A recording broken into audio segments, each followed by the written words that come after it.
beware. I hope that you don't make the same mistake I did. So warning, warning, warning. If you're planning on getting a Furion Chill Cube, please take this into consideration. When we purchased and installed this Furion Chill Cube 18,000 BTU inverter RV air conditioner, I had one major concern, and I thought I might wind up regretting. And that concern has come into fruition. We're gonna let you know what's happened, what's been going on, and what the plans are for the future. Stick around, check it out.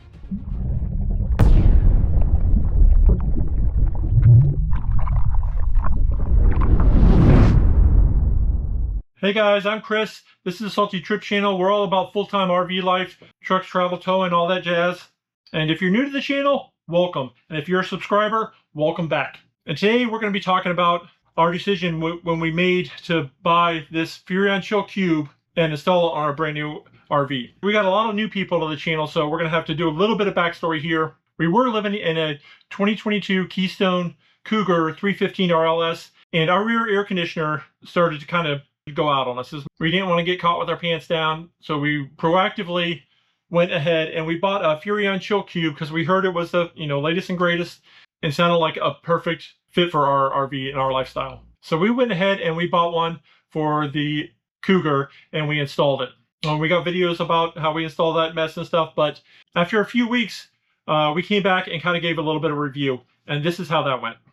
And what I was surprised about is with this thing running, the one in the bedroom hardly ever kicks on. It kicks on every once in a while. Of course, this is, mid-spring.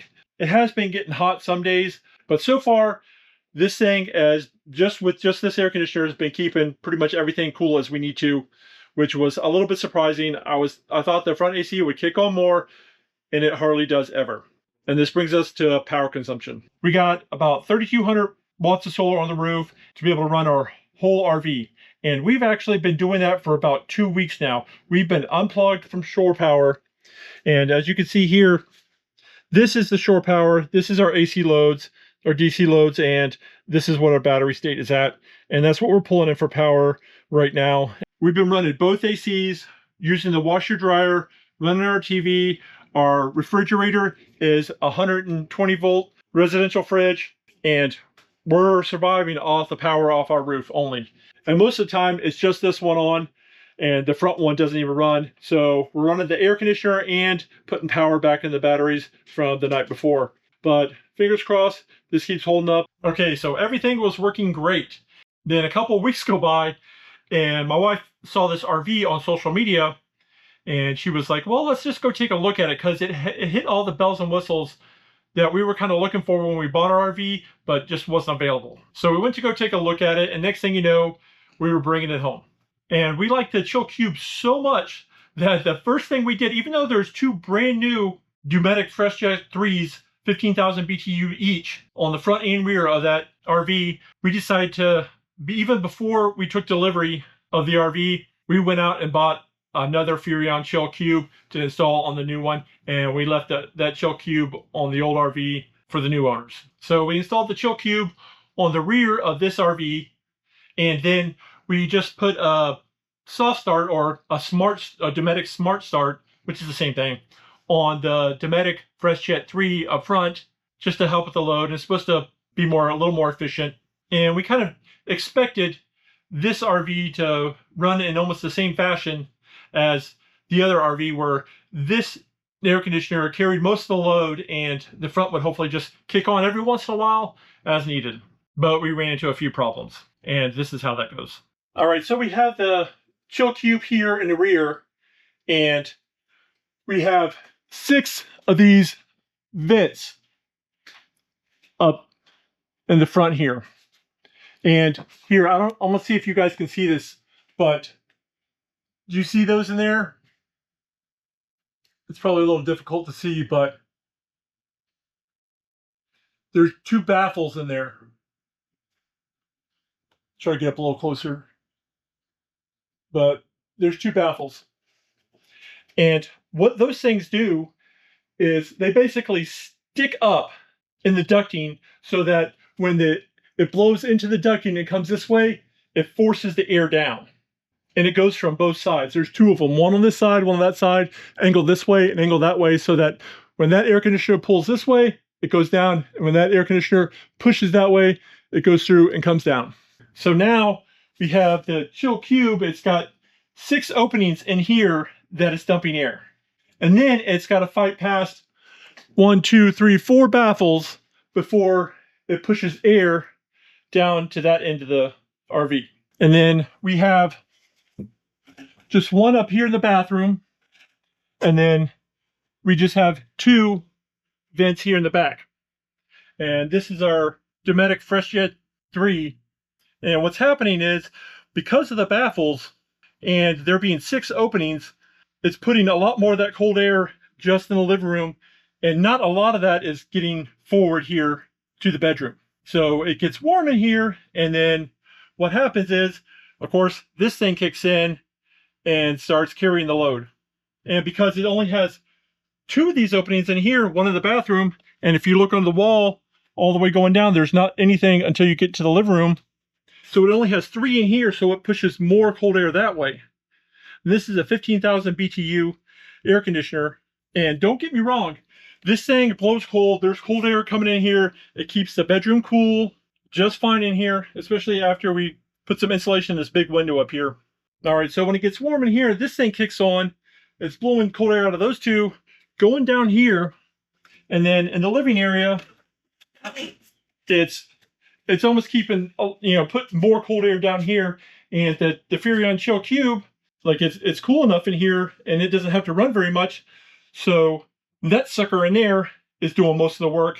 And this is just when it gets really hot, it kind of kicks up, and every once in a while has to pump out some colder air. But there's one major problem with that. All right, like I said, this thing works fantastic. It's not super loud or annoying. Like, it doesn't keep us up at night. Actually, I like it when it's running at night, because I like that like soft noise in the background. And it has the RV airflow systems that insert that helps redirect the flow, which makes it work even more efficient, almost too efficient, because there's one major thing. We built the system, if you guys have been following along, we have 3,500 watts of solar, we have 2 Victron inverters, 20,000 watt hours of lithium batteries down below, and we're kind of building this thing so that we can boondock and do some off-grid stuff. And right now we're full-timing in one spot, and it is actually, the solar and everything is supplementing power. We got more videos about that if you go back and check them out.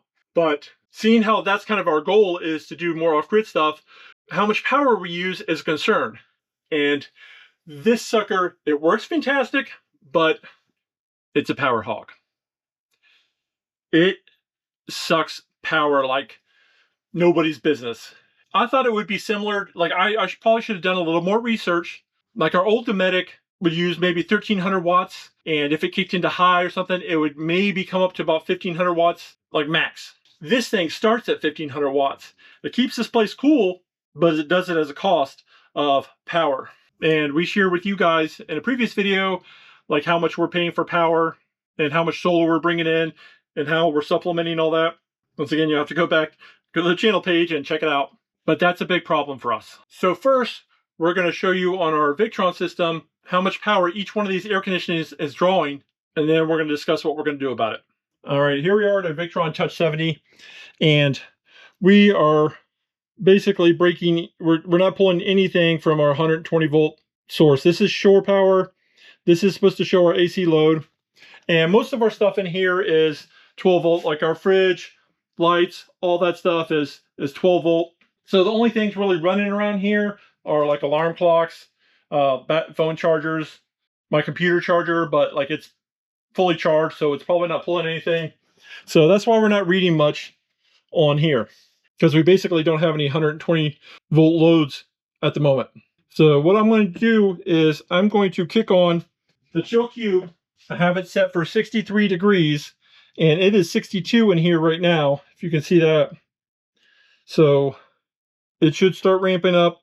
Like I said, it has the inverter style, so it comes up slowly. The fan speed comes up slowly, and the compressor speed comes up slowly. So it doesn't jar the system, and it can fluctuate up and down as needed. So this is just the fan really going, and you'll see when the load starts picking up, that's when the compressor really starts to kick in. And we should usually see about 500-600 watts when this thing is running and blowing cold air out, sometimes 700. All right, this is taking a minute. So what I'm going to do is I'm going to kick it into turbo mode. So that should help pick things up here. The fan's kicking up. So here we go.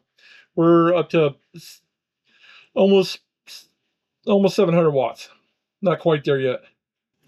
But that's how the Furion Chill Cube works. It's pulling less than 700 watts right now, and it's blowing out nice cold air in turbo mode. Yeah, we're still not even over 700 yet. It usually hangs around about 700 watts. So that's what we're dealing with the Chill Cube, and we're 740 watts right now, as opposed to our old Dometic, which used to be about 1300 to 1500 watts. And the compressor's kicking up a little higher, and we're almost, and this is in turbo mode, almost to 800 watts, not even 800 yet. So that's what's going on with the Chill Cube, and it keeps this whole area nice and cool. And if the outside temperature is nice, it will keep the bedroom cool too. But this is Florida summer, the sun gets up, it really warms up down there, and that's when the other air conditioner kicks in and starts causing an issue. All right, so we've shut the Chill Cube off, back down to no load. All right, so this is what we're going to do. We are going to turn this thing on, cool, auto. It's kicking on. Let's go check this out. And here we go. We already got 240 watts. That's just the fan kicking on. And like I said, we have the smart start on there, so it slowly brings up the compressor, so it's not a spike. Now we're already at 14, almost 1500 watts. And this is on the low fan speed. It's almost almost to 1600 watts. And this is just the normal usage. This is like the lowest setting it can go, and it's pulling 1600 watts, just like that. And I don't know, it took a while for that thing to even reach 700 watts. So what I'm going to do is see if I can fan. We'll go high and cool. So it should kick the fan a little higher. Here, I just heard it click. Here we go. Let's see what the shenanigans going on here. Look at this, over 1800 watts. 1700, you know, just below, under 1700 on high. This is ridiculous. That's almost double what the Chill Cube uses on a regular basis. And that thing will just go like that until, and basically it's putting air out of these two, and it just kind of runs, and then this one kind of calms down because it's cool in here, so it doesn't think it needs to run. And I need it the other way around, where this one's running more and that one's not. So that's a problem. All right, so for running off grid and on the inverters and just having to, like we're here having to pay for power, this is horrible.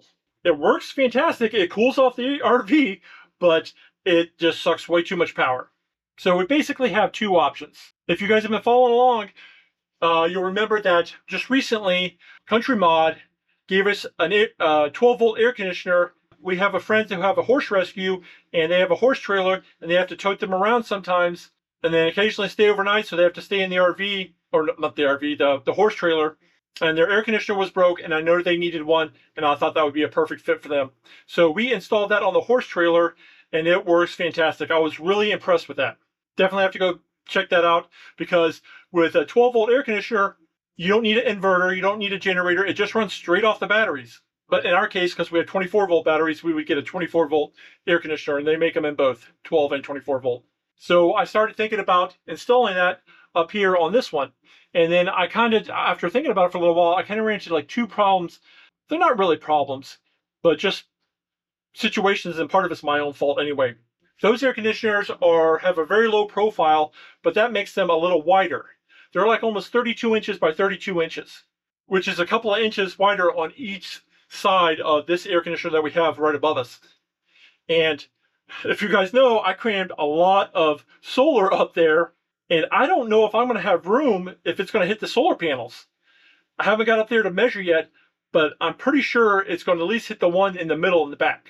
And maybe that one on that one side. I don't know. It's going to be pretty close. But at the time, I didn't even know about those air conditioners, or I probably might have installed one back then and then worked around it. And then there's one other thing is those aren't they don't have a ducted version yet. They're only non-ducted. So it would just dump in just this room, which is kind of okay. But I like the fact that the air conditioner here blows out these two right up here and the bathroom. So then if we got the other one non-ducted and just dumped in the bedroom, then we'll be relying on the chill cube to cool just the bathroom. And it's already dumping in 6 vents in the living room before it even gets to number 7 in the bathroom. Which you can feel cold air coming out, but you can feel a lot more when this thing's running, dumping into there.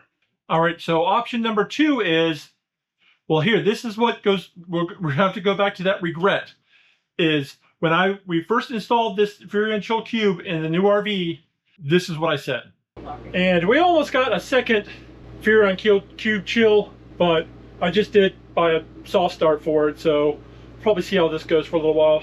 So I do regret not just getting 2 Furion Chill Cubes when we had the first new RV before we had any solar panels up there or nothing. Because I backed the 2 RVs up next to each other. I put the Chill Cube on the back of the other RV so that when we got the new one, I just had to walk it over. Made it super easy. I could have put 2 up there, walked them both over, just put them both on, and I've been done with it. And that was a huge regret. I should have just went with 2 Chill Cubes. So warning, warning, warning. If you're planning on getting a Furion Chill Cube, please take this into consideration. If you're buying a new RV, a used RV, upgrading your current one, or you plan to put a solar system, you want to do some boondocking, mooch stocking, or you want your power bill to be even less, go ahead. If you're doing 1, just do 2. Get it over with. So like I said, if you're in the market for upgrading your air conditioner or whatever, these things are fantastic. I'll leave those linked down in the description area below. I'll leave a link for our install video up here, and I'll leave that down in the description area below too. Beware, I hope that you don't make the same mistake I did. These things, low power, quiet, and super efficient. I don't know why it took them so long to make these kind of air conditioners. So hope this video helps you guys out. If it did, and you like full-time RV life, make sure you subscribe, notification bell, all that fancy jazz. Give this video a big thumbs up, shows that you appreciate the content, because we appreciate you guys. And hopefully we'll see you guys in the next video.